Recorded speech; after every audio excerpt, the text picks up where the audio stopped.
Hello and welcome to the Amber Spycast, your one-stop shop for all things His Dark Materials. I'm Alaric, and I'm joined with two amazing co-hosts. The first one is Travis. Travis, what's going on? What's up, guys? How are you? Very good. Good. Awesome. Just finished watching the show. Me too. Very excited to talk about it. yeah, me too. And then we have Joanna here. Joanna, how you doing? Heyo. I am well. I am still sort of reeling from the show. Like yeah. I just turned it off and now we're on. So yeah. I'm trying to gather myself again. I thought we were sort of going to call these our still processing reviews because we literally are still processing. Yeah. And we'd sort of also pitched maybe like next week at the top of the still processing review, we do a little like reprocessing of this week leading into next week, maybe to give us a little extra in case we get some additional insight throughout the week. And on second note, on on second thought section. Yeah. Right. So let's dive in. What were your general oblation board thoughts on how this played out? This was they made some changes. They did. Oh yeah. That's what stood out to me. That's almost the theme of this episode is like what they opted to do and how they dipped into the subtle knife really in this a little bit. I mean, much more than I thought they would. Yeah.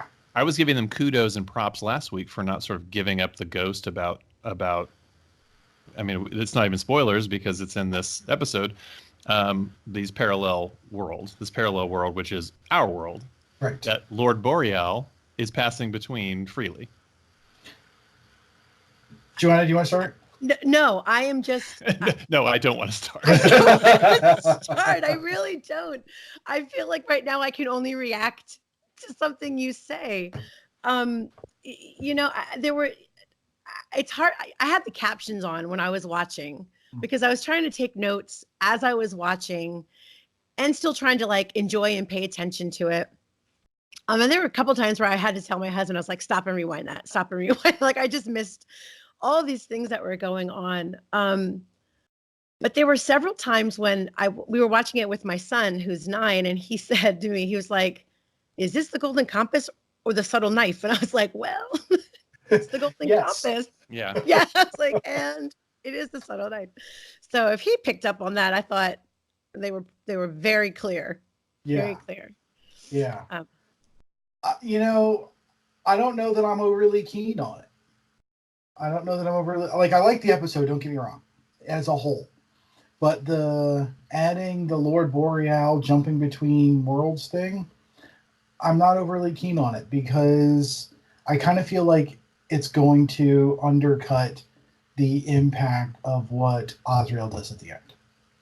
Oh, 100%. I mean, take away, spoilers of the subtle knife and how Lord Boreal plays out in that, and then how he crosses paths with our heroes and how how that plays out. Take that completely off the table, and yeah, the splitting of the worlds is the culminating moment of this, I would assume, series 1. The absolute largest moment. Everything is leading to that. Mm-hmm. Is that a spoiler? I think it's okay. Is it? Is it? I'm just checking. I thought we were only doing what was in this episode, and that felt like a spoiler to me. I feel like we can spoil up to what because whoever's listening to this should have listened to our other podcasts. Monsters, if you haven't. This is episode 21, so exactly. Okay. Season 3. Take note that I was looking out for those of you that maybe hadn't only listened to the TV show one. All right, fair enough. I'll put it in the show notes that we go into some spoiler territory. We'll put a tag on the front. Spoilers. Yeah, so we're dipping our toe into the subtle knife, even just more than a little bit. Mm-hmm. Just Boreal being such a major character is even still like all we ever see him in the Golden Compass is at the party. Right. Mm-hmm. But they did fix something with that. That made me happy. Lyra did not meet him at the party. That's right. So the recognizing him is not an issue. Yes. That's right. I agree. I worked with that. So going back to sort of how this whole episode feels, and something I wanted to give it major credit for is that I thought that Mrs. Coulter's apartment and Lyra's experience in the apartment in this one episode is absolutely suffocating.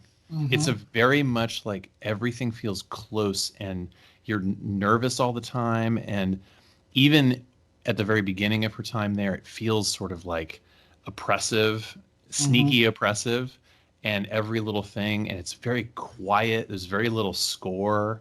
It feels like very close. You can hear every little sound in the entire apartment. And Ruth Wilson's really nailing this in a lot of ways. Oh my God, yeah. She's mysterious, dark. She changes emotions so quickly, and she has this strange little like that she does like at her little like thought, this moment where she sits and she goes, that's like her thing. And her gold monkey really shines quite a bit here too, and how creepy his ass is. For real. Yeah, that monkey. At no point did I not get creeped out by that monkey every time he showed up on screen. Yeah. I mean, when we heard the skittering in the pipes, I thought that might be the monkey. It made sense that it was the monkey, but it was, I was also kind of concerned. Well, maybe they've changed it and they've put the kids upstairs in the building and she never finds out. But that's right. It was the monkey the whole time. Right. And the kids are downstairs. Right. In the basement. Right. So we're tearing through this here. So the monkey can go far away from Mrs. Coulter. Yes. What the heck? Really far. Like really far. Yeah. Mrs. Coulter was at the other end of the hallway, and the monkey was in the study. So that's at least. I mean, it was a good chunk of time, and that it was enough that Lyra didn't like it. Yeah. She was really spooked out by it. Yeah. Yeah. I wondered because I never got the sense that they were that far apart in the book. No. I always, felt like they were far, that there were maybe points when they were a little further than usual, but they were far.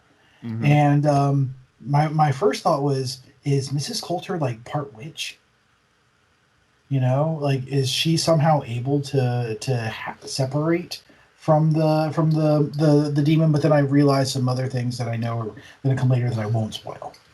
Yes. Or has she gone through a procedure? Is there something that she's done to herself to allow for that to happen? Yeah, because there were a couple moments when she just got like this 1,000-yard stare, and I thought, she's broken somehow. And then when she slapped the monkey. Yeah. She's emotionless. She's emotionless. It's almost like she's playing at emotion when she's showing emotion, like almost like she doesn't really feel emotion. She's just putting on a performance. Yeah. But she doesn't really feel much anymore. Maybe that's like an ability sociopaths in that world have. Their demons can travel far away because they don't have a real connection to them. So Lyra's world has some legit cars too, like full out cars. Yeah. Regular cars. Yeah. It's really funny to listen to them the day after Watchmen because they have that same sound. Little it's running on something different. Yeah, exactly. Dr. Manhattan is in Lyra's world. We get to see a little bit of behind the scenes with the Gobblers and what the kids are going through, which we get a little more of a peek, certainly more than the film gave us, and we get Roger and Billy together, and some significant moments there, and also we learn that they're being moved quite a bit so that nobody can find them, no one can sniff them out, and the Egyptians are legit on the hot on the trail, so hot on the trail that they seem to have gotten to the place where they're keeping them right after they get moved. Yeah, they're one step behind. But close. How do you feel about Ma? How do you feel about Ma right now? What do you think about her character? I know we were sort of a little iffy about her in episode 1. I mean, so far, she's really doing the whole, mother who lost her child performance really well. I mean, it's pretty powerful every time she starts to feel it. I mean, I feel it for her, and I think the guy who's playing Tony is also doing a really good job.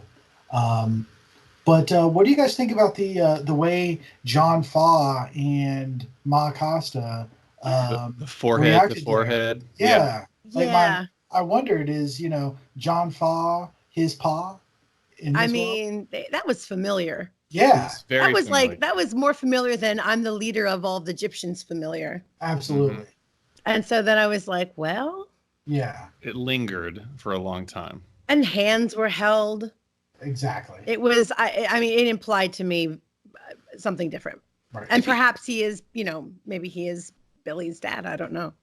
In here. And if he isn't, maybe the king has a sort of spiritual role in their community as well. Mhm. That sort of binds the community in that way. It's possible, but I Maybe, certainly yeah. was like, huh, Right. that stood out to me for sure. I have to give the Egyptians kudos here for their representation, not just of people of color that are kind of just interspersed, but also people with differing abilities. Mhm. And it makes me really happy that people are represented. And it's interesting because, it's exactly who the Egyptians are. Do you know what I mean? Like that's They exactly who the embrace. Egyptians are. Right. Yeah.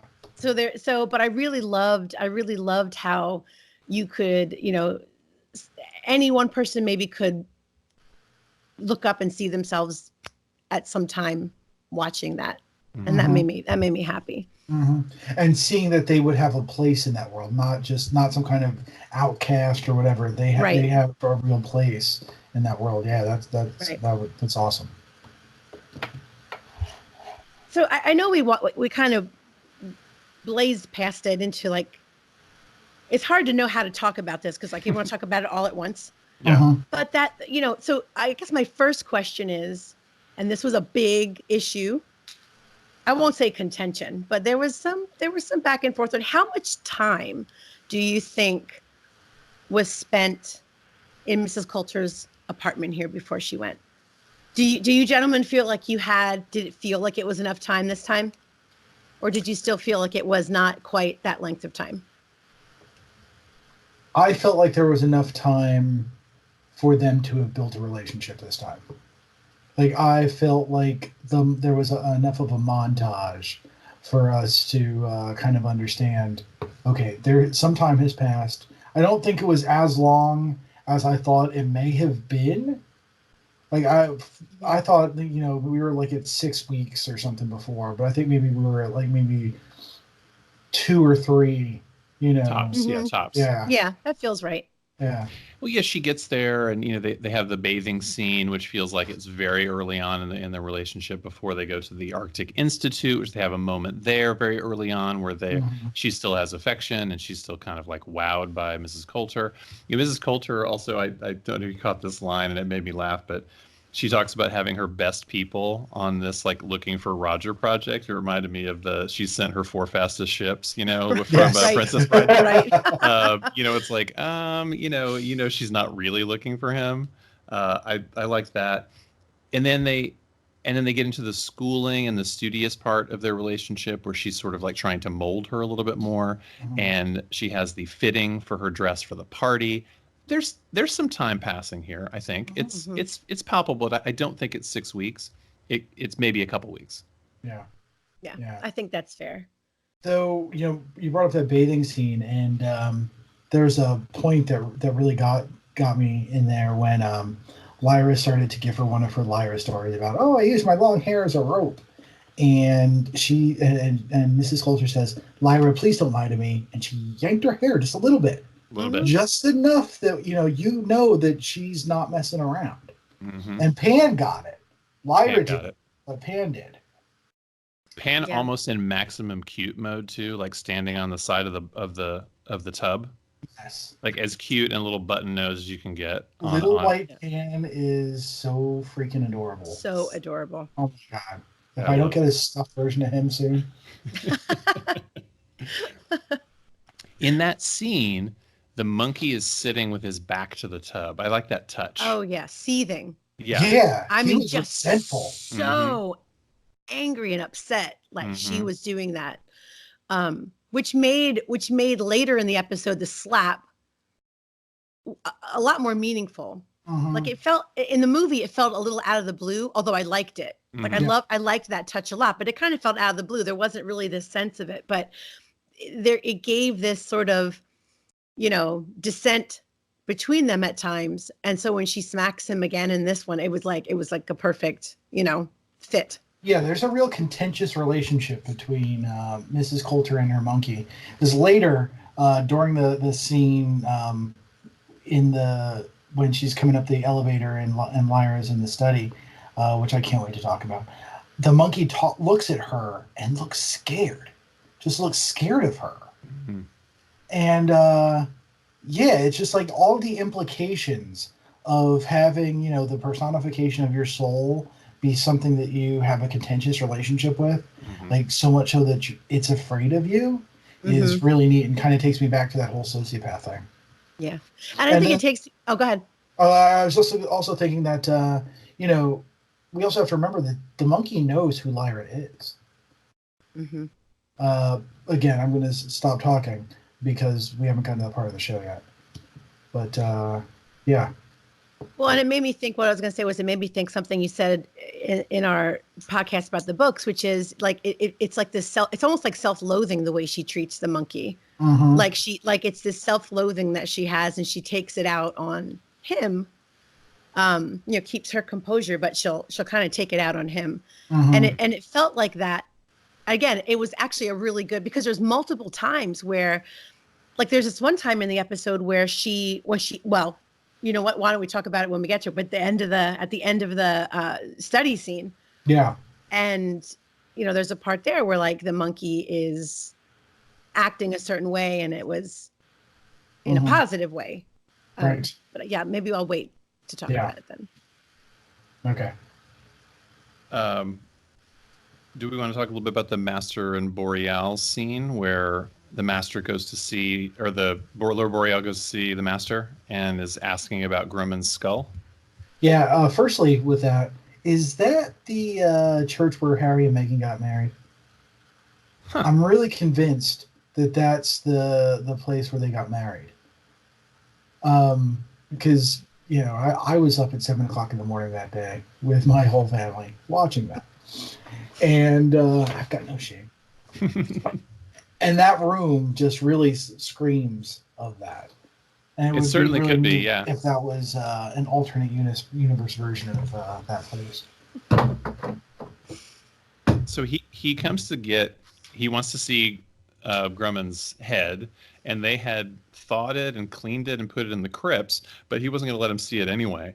But there's some great visual work here where Boreal's praying, and when the Master comes in, the Master's demon flies over his head when he's like bowed down. And almost for a second, I'd forgot that Boreal had a snake demon. I thought it was his demon just for a second. And I remember, oh no, he has a snake.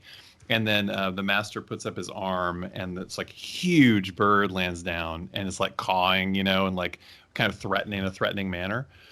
But Boreal is the expansion of his character and the expansion of his role here. And also the Master is being greatly expanded here. The Master was essentially, we're done with the Master, right? Yep. We've moved on from the Master in the book. So coming back to him and seeing that he's still sort of protecting his interests and being careful, and Boreal's and the Magisterium is kind of like messing with Jordan a little bit. They want, they're mad at him, and they're exposing him for funding Azrael's research. Right. It's all right there on the screen. There's no it's right there. They say it. No subtext. Yeah, it's like he just said it. Yeah, exactly. We're mad. And then a more Magisterium action is our the Cardinal, which is, this guy is acting with a capital A, like shuffling in, being super. What was his demon? A wasp. Oh yeah, a wasp was this right by his face. Yeah, oof. Yeah, I didn't like that. But I did kind of like the skink or the salamander or whatever that the priest has. It's like Father McPhail. Yeah, Father McPhail has like a little lizard that's kind of like on his back and moving around all the time. Like, I really like this. If there was complaints last episode about not enough demons, there was real demon representation. There here. was a lot. Visible demons. Everybody had them. And even Boreal makes a comment later when he's like, oh, where's the snake? He's like, we don't have our demons on display all the time. Yeah. He's like, again, right? He just shut down the Twitter boards. Exactly. And actually, there were so many this episode that I kind of thought, they must have an issue with seating in this world because, like in the Explorers Club, somebody had their wolf or dog sitting in a chair at the table. And I just thought, if you've got to have seating for for people and their demons, my gosh, would rooms get crowded? And it kind of would make sense to me why the world isn't as populated as ours would be.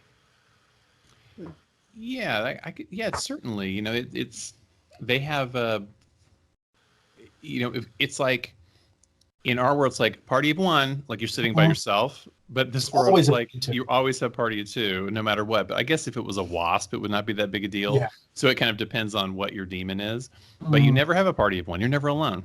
Right. I just pity anybody who's got a bear for a demon.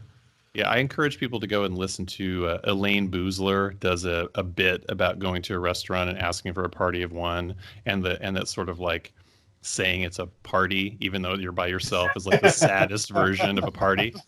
So I encourage you to look up that. It's from the 80s, but I'm dating myself. So then Boreal references, this is sort of getting close to where he references crossing over. And I was like, eh? And I was like, is it just being referenced? And then he kind of skulks around, goes into a dilapidated greenhouse, and there it is. There it is, in all its shimmery glory. So shimmery. So yes, very shimmery. Shimmery and thin and wispy and broken. It wasn't a clean square. It wasn't. It was like a slash. It looked like a gash. Damage. Yeah, it was a crack. Almost like someone had a knife. It was not very subtle. Not subtle at all. That's true. Yes. He walks through. He passes through. We see him pass through. I'm just like, my mind is kind of starting to melt at this point where I'm like, where are we going? Like, it's the second episode of the series. The second. And I got on the movie hardcore because in the opening moments, they basically explain the whole multiple universe theory within the first 3 minutes of the movie. Right. And I was like, I don't like that. So now we're really seeing this opening, this passageway. It goes through, and like, here we are in regular Oxford with buses and a dude in like a yellow shirt, like skateboarding. And I was like, well, okay. Yeah, some dude in a flannel. Well, yeah, he does. He's a cell phone. Then he has some guy in a flannel comes and he's like drinking his little, Demitasse. I'm like, what is happening here? Yeah. What is happening? Yeah, the cell phone threw me. And he sits there and starts texting. Yeah, I'm like, oh my God, what is happening? And he meets up with someone. Thomas. Oh, Thomas, right. Thomas, whoever that is. Whoever Thomas is. And they have he's looking for Grumman. Right. Yes. He shows him a picture. He's like, oh, and they're like, well, he has a huge osprey, so he shouldn't be too hard to find, which is kind of true. It's like, how many people walking around with a giant osprey? That's going to stand out a little bit. Don't judge. But you don't know his life. I don't know his life. That's right. That's right. But all this plot and extra material, and I just want to like get back to Lyra and Mrs. Coulter. I just was left with like a bunch of questions that I'm not sure that I want. Like, why did Thomas know? Why did Thomas have to know all the multiple world stuff? Like why, demons, even demons. Like, why? Yeah, he knows everything about their world. Like, why? I don't think Lord Boreal's assistant or his manservant, whatever he had in the books, knew a thing. Boreal's not being careful at all. He's like, your coffee's better than ours. It's like, right. Did you have to say that? Be quiet. Show me your demon. Yeah. And he pokes out. Yeah. Pokes out of his sleeve, and the guy's like, Yeah, it was a weird. It was weird to me. And then what Thomas says is, you keep asking what we can do for your world, or like looking about what our world can do, but like what can your world do for us? And it just felt odd to me that he was even making that kind of a demand or that kind of a statement, which felt to me also kind of out of character for Boreal. Like he wouldn't let anybody tell him what to do. I mean, even with the, even when Father McPhail was telling him stuff, he was just like, step off a little bit. Not even right, and not even like in comparison to the book, in comparison to what we've already seen in the TV show. Right. He's not that guy. Yeah. You're not coming to me and making demands of me. Yeah. So yeah, I wasn't keen on that, and I got to get more before I'm willing to judge. Yeah. I mean, don't get me wrong. I was happy with the amount of Boreal in this episode. It was especially wondrous. in the next scene. Oh my gosh! Oh my goodness! At the he looked party. really sharp. Great outfit. Yeah. Ooh, that was amazing. When the elevator opened and he's all leaning in the elevator, my god! I was just like, Joanna's beside herself.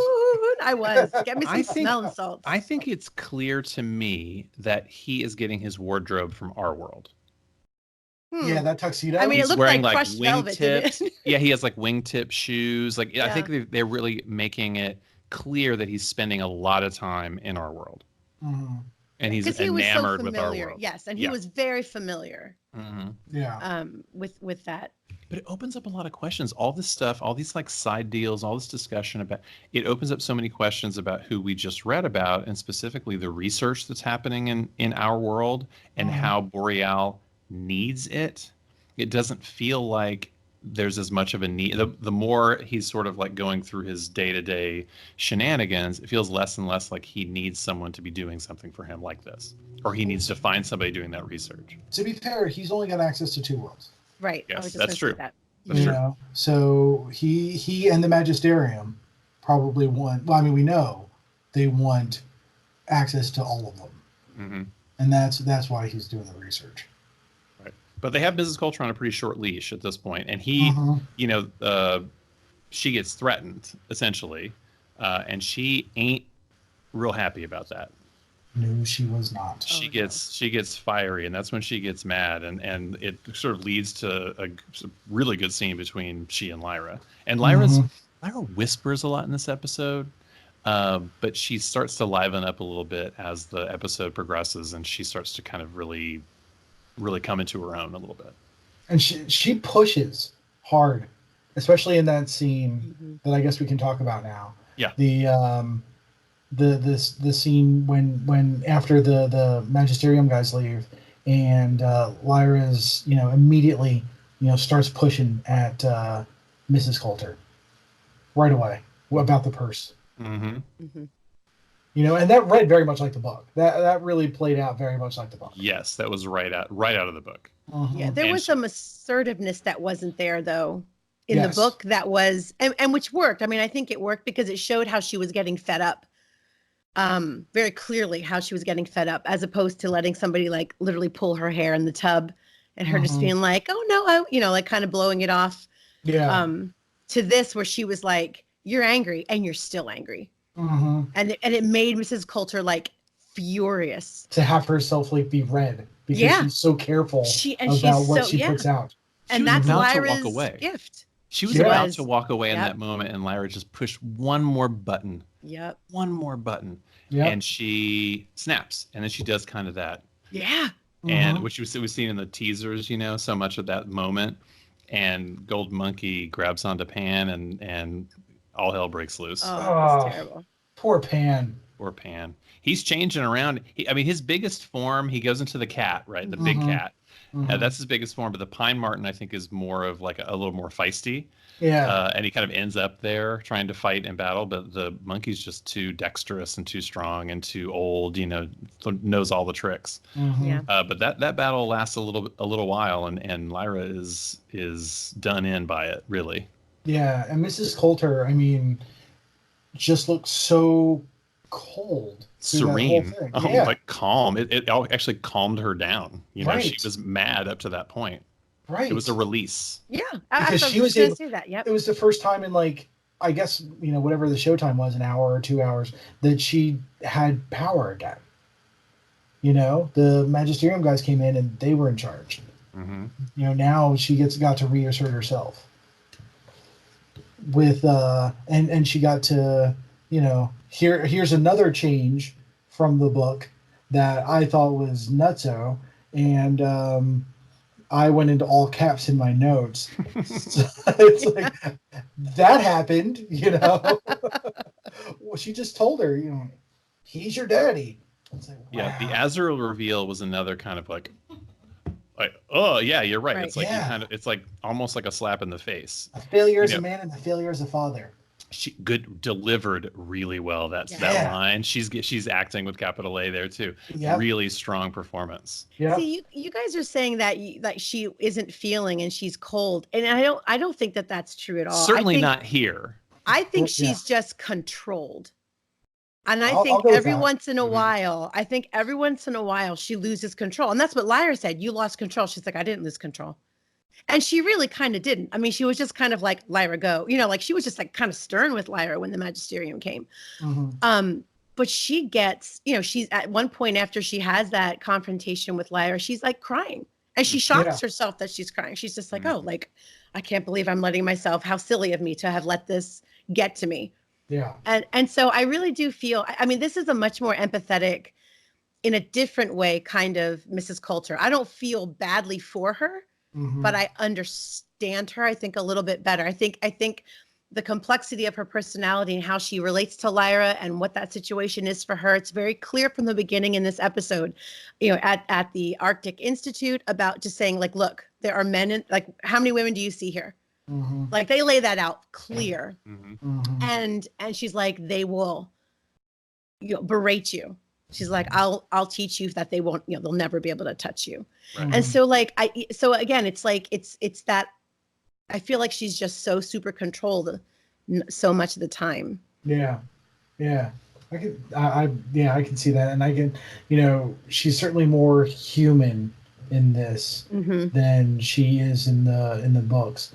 And even more than Nicole Kidman was, because I mean, I think that's Nicole Kidman's superpower, is to be able to, have that detached person, that super cold, character, and that's not this Mrs. Coulter. Oh no, she is. Yeah. She is giving him. I mean, she, and that's what you were saying, Alaric. The way that her face changes, the little like I can't believe I just, So when things happened in the movie where at some point Mrs. Coulter is doing this desperate act, it doesn't make sense in the movie because there's really no real feeling that she actually cares for Lyra. But in here, you can see she just desperately wants for Lyra to have, I think, what she has without having to fight for it the way she fought for it, which I understand as a woman. Like, I totally get that. Like, I totally get her saying, listen, let me help you. And I've already like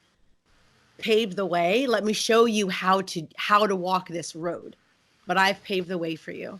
So in that sense, I just think that the problem here is that not so much that she wants to help Lyra, that she just wants Lyra to do this. That she's like, do what I say and you will get this. Right. I'm not helping you. I'm just changing you. Well, that's her dream. It's what Pan said too, It's like, I don't want to change to be here. Right. And it wasn't so much that she wanted to help Lyra as she wanted to make, for Lyra's sake, she wanted to make Lyra into what she wanted her to be. Oh, sure. And that's every, like, when you live vicariously through your child.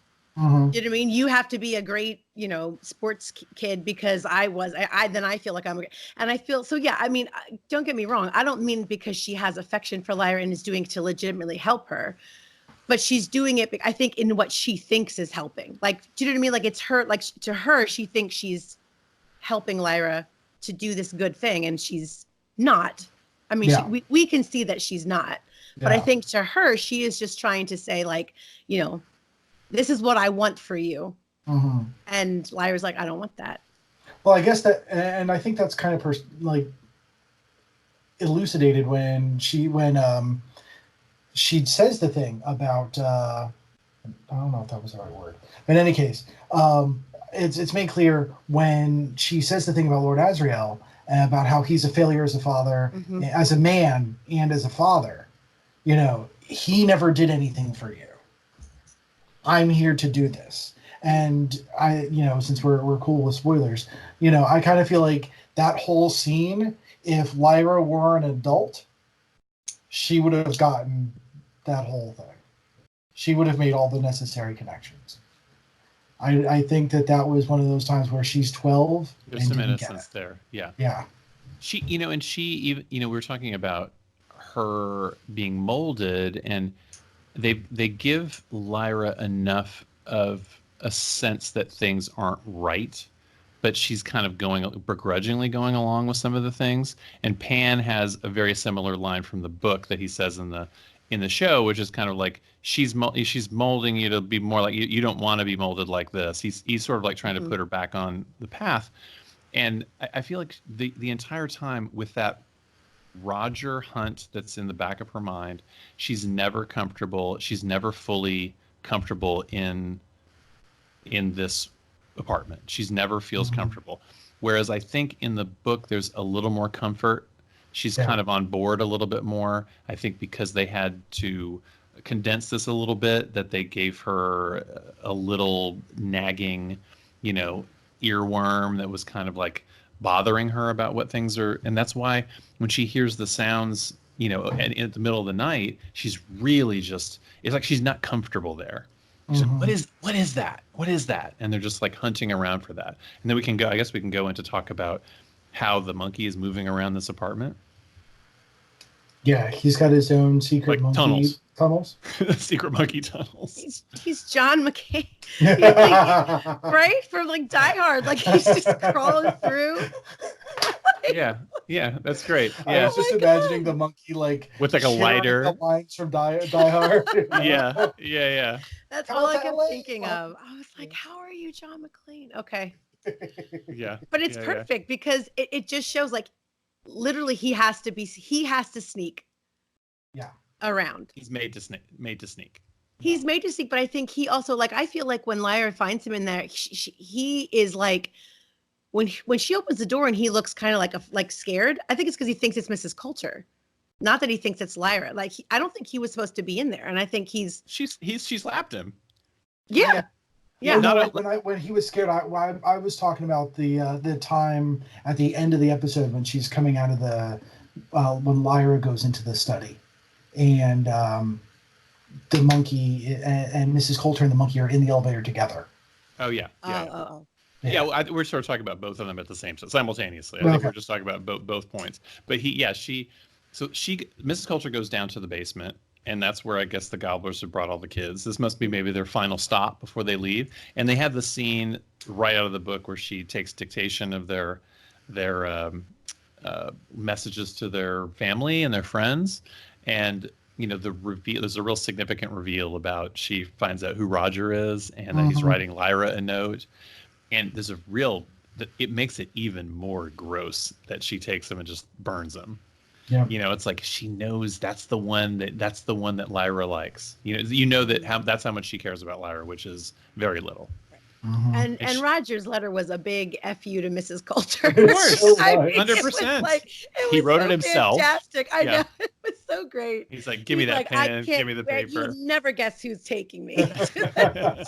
All my love. I know. All my love. I was like, dang, Roger. Yeah, I believe you'll jump out of a sledge. Heck yeah. Yeah. You're perfect. Yeah. Roger's going to have a good time slapping her later.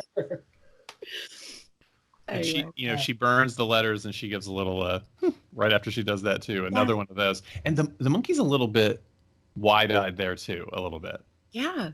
Kind of like whatever. So while she goes down to the basement, Lyra gets a window of opportunity to just walk over and go in. She's like, Pan's like, let's go check. Pan actually eggs her on here to go into the study, but the study's locked.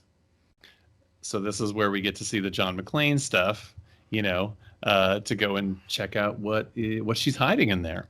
She goes right for the desk, sees all the general oblation board stuff, which is just sitting out, and then she finds all a file. The things. all the things. You see the design for something, a machine that is with a little bunny rabbit and a person in it. It's like, is that a person in their demon? She's like, what the heck is this? Yeah. The when she realized what was happening, or actually she never really realizes what's happening. She's just horrified the whole time, but she's horrified and confused. But you know, when it starts to dawn on her that Mrs. Coulter is up to some mess. Yeah. You know, I just felt she had this look on her face. It was just like sheer terror.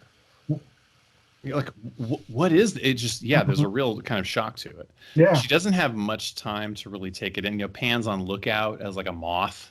Yeah. You know, and when the elevator starts moving again, they got to get out of there quickly. This is very tense. They released this scene early. You know, you can see it. We posted it on our Instagram, but it's a very intense sequence, and you know she has to get back to her room pretty quickly, and just barely makes it. I was so beside myself in that scene. I know it was awful. And the trickle of sweat running down her forehead while Mrs. Coulter is talking, I was like, and the monkey also just runs right into her room, like expecting that she's up to something. Yep. You know, and he's like looking around, like knows something's up. So she messes with the alethiometer a little bit too, kind of desperately trying to get the alethiometer to just do something. And it does wiggle a little bit. Yeah. A little bit. That's pretty much all we get at this point. A little wiggle. But she's certainly hopeful that it can help her, but it has so far not helped her at all. Right. And the party ends up being kind of an interesting sequence because she's delivering champagne and she gets to meet our journalist. Travis. Adele Starminster. I know. Your favorite name. I thought of you. I know. It's such a nice name. I know. And it's a shame that she's only in it for 2 freaking minutes. Yeah. I mean, especially you've got Georgina Campbell, who I love. She's great. And I have since, Black Mirror. And they only have her in for 2 minutes. Mm-hmm. So that was like a waste to me. But I love the bit when she pulls Lyra out. And she says, she is the oblation board. The look on Lyra's face as all the pieces fall together. Mm-hmm. Oh my gosh. She's also Daphne Keane is awesome. Yeah, this is the moment awesome. She's the most well lit in the entire scene. I think there's a real realization, and they light her in a way that she's like really absorbing this information. She's bright and she has daylight on her. She's not inside. She's on a lanai, and she's feeling that there's a real realization. Yeah, you're right. Daphne Keane is like amazing in that scene. Yeah. Where she's that subtle kind of realization, and then she's like, she's got to do something. Yeah. She can't be there anymore. Mm-hmm. And then Mrs. Coulter finds Adele there, hands her off to Lord Boreal. And Lord Boreal takes her down on the lift, which means that Lyra was not able to take the lift because she had to go back for the alethiometer. Right. Climbs out the window, I was hoping she'd go down the window. I didn't want her to go down the elevator. Right. I'm glad she was crawling around outside. Yeah. So Adele and Lord Boreal go into a car, and Lord Boreal grabs her little moth and then swoosh. We talked about the fragility of her demon on that episode. We did. Mm-hmm. We were like, ooh, is it so nerve-wracking to have a tiny little demon that's so fragile? And sure enough, he puts it in her hand. She's like freaked out that he's touching it. So there's a nice moment there where they're reminding you that you're not supposed to touch demons. Mm-hmm. And then she Oh yeah. out. Yeah. She Yeah. like dies.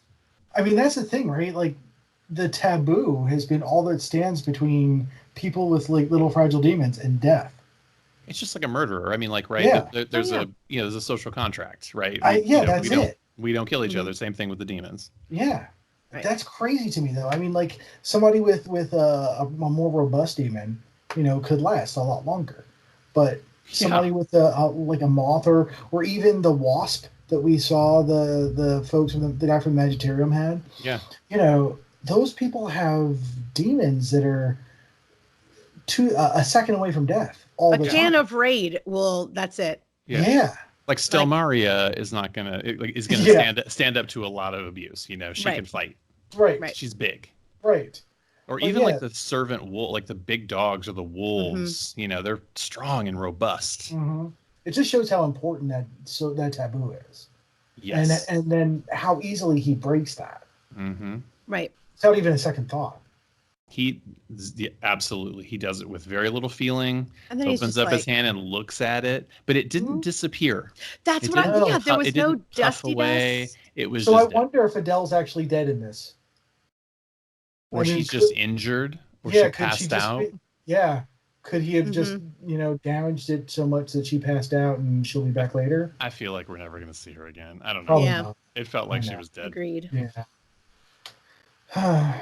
So Lyra bolts and she runs across the roof and across the little, gangway, and Mrs. Coulter, kind of another great look for her, where she kind of looks out the window and the monkey's looking out the window, and she gets down to the street level, and there's a nice moment there towards the night where it's cold, and it's right out of the book too. She curls up in a doorway, and she's cold. It's right out of the book.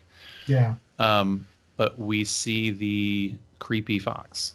What is up with that fox? Why does it draw in other demons? Every demon, every child demon at least, sucked right in. Wants to, just is drawn to it, and I don't understand. It's crazy weird. Yeah. Because wasn't there like a weird sound? Wasn't there a weird sound that was happening too? And they're like, "What is that sound?" They heard the sound, and then when they looked, then they saw almost like a siren song. You know what I mean? Like it was. I don't know what's going on there. And the demon was pretty far away from its person. Unless they're right around the corner. Well, it was here, and then the person who grabs her from behind. Yeah. So it's all the way at the other end of the alley, and the guy that grabbed her is behind her where the door is, like from the other side of the alley. This could be a piece of exposition that someone says. It's like the members of the Oblation Board have had to train to separate their get up to 20 yards of separation. I mean, who knows? I don't know if they're going to do that or not, but it seems like they've got a little extra distance. It's like Navy SEAL training. Right. Yeah, like Lyra and Pan are right next to each other basically all the time. Yeah. They're no more than 10 feet. But the adults do seem, even when the Egyptians are sort of on the hunt and they go and they're close to that first location where they just missed the kids. The ones that have the birds let their birds go, and the birds like fly off. Yeah. And I was like, how far are they flying? I'm always just worried about that. How far? Where are they going? How are they going too far? So that there's a little fuzziness here in the show about like how far can they go and what's the distance, and we're not getting like a wide camera angle about how far the bird is away from them. I'm just trying to sort of, let that go and enjoy the show. That's one thing about going right into this show after having read these two books, and you're like, I just like, what? I can watch this for what it is. And without adaptation, if you just put the book on the screen, I think there's something about translating it that is supposed to make it special, like something different. It's supposed to, enliven certain elements and bring certain characters forward and remove characters and combine characters. That makes, for the book reader, it makes an exciting experience. Like I felt like, Harry Potter and the Chamber, or Harry Potter, the first Harry Potter film, was just a direct translation of the book in some ways. Yeah. Where it was fine, but it's just very flat on the screen because it's exactly the thing you already read, and they're just showing you the same thing and basically the same way you imagined it. So making these subtle tweaks makes it maybe enjoyable, or maybe people are incensed. I've been avoiding social media, so maybe people are furious about these changes. I'll find out after we're done with this podcast. But was there anything that was like, I don't like this, I wish they didn't do this? Rewind. Like I said, the only thing that I had the issue with was Boreal jumping through worlds already. Yeah, that's big for me. That I don't know that I like that. I really don't. We'll see by next week how I feel, but for now, not so much. Yeah, it's the second episode. Yeah, it's very early to give that up. Yeah. It's cool to see it, and if I'll give them the benefit of the doubt. Maybe they're able to tie that together and make it work. And if I hadn't read the books at all, what would my reaction be to him walking? I'd be, I would have been. We are gasping because why did they do it so soon? Maybe someone else is gasping like there's another world, and they're freaking out right now for a different reason. Right. Yeah. So maybe there's elements to both. If we can sort of appreciate it for the change, it does exist. There is he does go between worlds. It just seems it's brought in very early. And they do tell us that in the opening crawl of the first episode. Yeah. Multiple worlds. It's a thing. Yeah. It's a thing. It's a thing. But like not necessarily going between them yet. Yeah. Or like how that works. Right. Any other gut reactions to anything? I think I've covered it.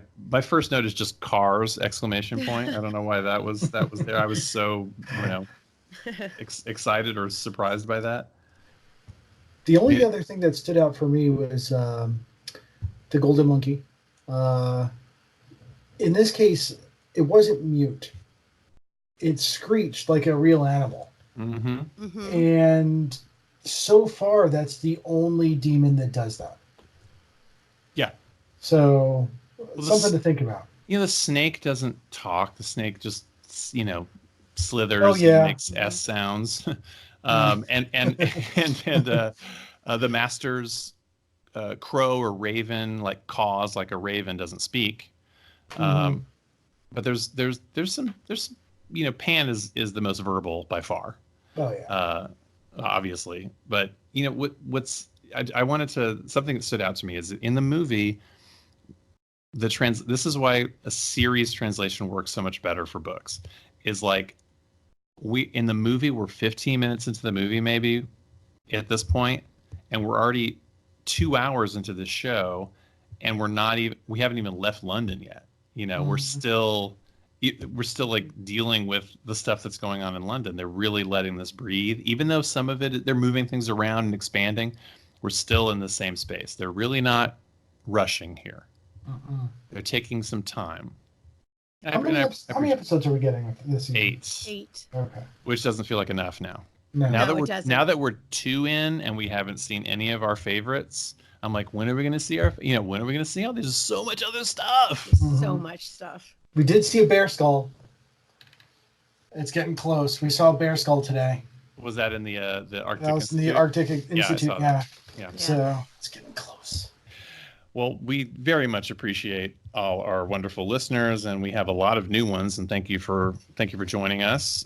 We expected that we'd get a few new listeners when the show started, and we were not wrong. Travis, actually, we were the one that's been singing that from day one. You just wait until the show comes out. This has been me. I wanted to take a quick moment before we sign off here to mention a couple of our sister podcasts. I definitely want to shout out the smaller podcasts. I have noticed that big media outlets all have started podcasts about the show. Big ones. Vulture and NPR and like all these, which fine. I love NPR. We all love NPR, but I wanted to shout out some of the smaller folks like us. It's just in alphabetical order. Demon Cast, Demons and Dust, Measures of Truth, Extraneous, His Dark Materials podcast, and that's it. Any other ones you guys are aware of? There's one called Girls Gone Canon, who they cover a lot of stuff, not just a lot of stuff. So they're talking about His Dark Materials too, but they're not specifically His Dark Materials. But a lot of they're like Twitter buddies now. We're all Twitter buddies. Yeah, I got to spend some time listening to Girls Gone Canon because they sound like they're not kind of a podcast I'm really into. So I'm looking forward to it. Yeah, and apparently we may be the only ones that don't curse significantly. There's a lot of cursing. We should do an explicit version. We'll record another explicit version. I think it's because we're American.